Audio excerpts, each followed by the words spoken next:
Welcome in, friends. Dan McGuire with Right at Home in Home Care and Assistance here in Southern California in the Inland Empire. And today I wanted to talk to you about dementia, how to care for somebody who has a cognitive impairment.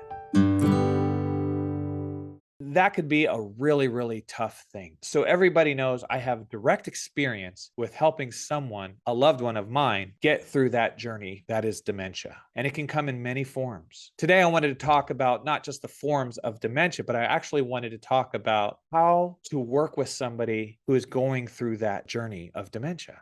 The first thing that you really want to key in on when you're working with somebody who's struggling with their form of dementia is you have to take a breath and be compassionate. You can't try to force situations. You want to keep things very simple. You want to make sure that anything that's going on throughout the day isn't having an overloading impact on their emotional state of mind. I say emotional because when you're working with someone who has a cognitive impairment, they don't have the ability to choose how they're interacting. They can't control it, but their emotions are real and their emotions are responding to all the different things that are going on throughout the day. For example, mom might be walking into the kitchen and getting a glass of water and she doesn't know where the cups are. So she's opening every single door trying to find the cups. Then once she finds the cups, maybe the cups don't look like cups. Maybe they look like plates. It can be very frustrating with somebody to have dementia. So the key is you want to be very compassionate when you're with them. You want to be very focused and keen on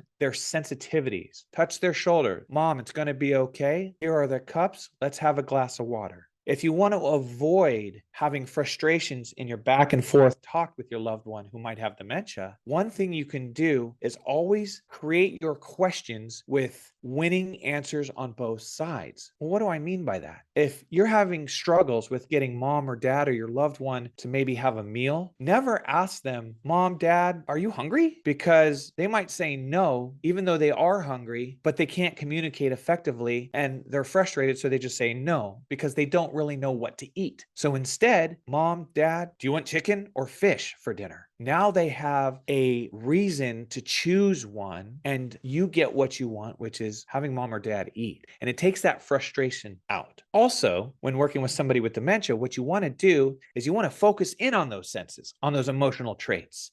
If they're in a really bad mood and you're on a subject that you can see is triggering that bad mood, completely redirect the conversation to something else that you know will affect them positively from an emotional aspect. It could be taste, it could be smell. For example, hey mom, smell this rose. What does that smell like? And what that does is it triggers the senses of the body to a positive state of mind. And you're going to get that emotional response. And now you've just taken them from a frustrating element to a happy one. The best story I have is with a gentleman who unfortunately was diagnosed with early onset. He was 59 years old. And I was called out to go into the home and be by his side because his wife of 30 some odd years needed to get away from some respite care, which is very natural. You should never feel guilty about those things.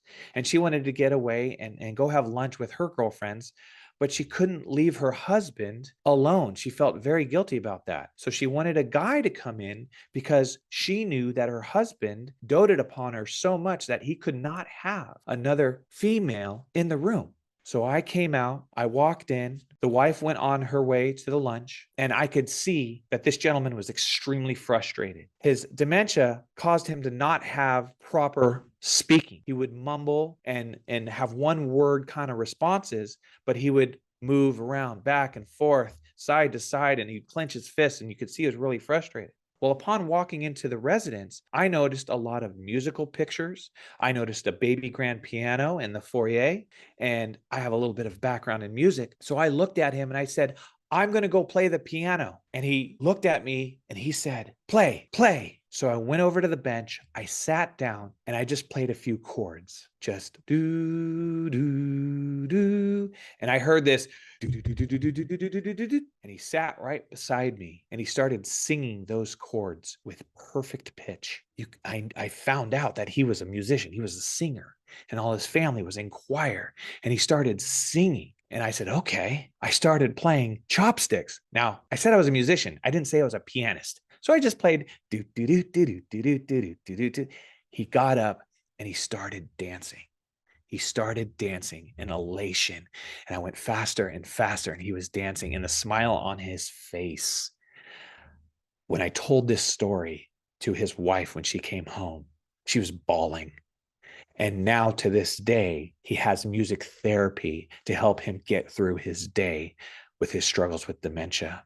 You have to approach dementia with compassion, and you have to affect the senses that will create positive response to emotion to transition or redirect their cognitive state of mind. There's many forms of dementia out there. You always want to see a neurologist. And if you have to go to work or you have to leave your loved one behind in the home and they struggle with dementia, give us a call at Right at Home. We can send a trained, licensed caregiver out to be with your loved one. Thank you. For more information, please go to www.rahrancho.com.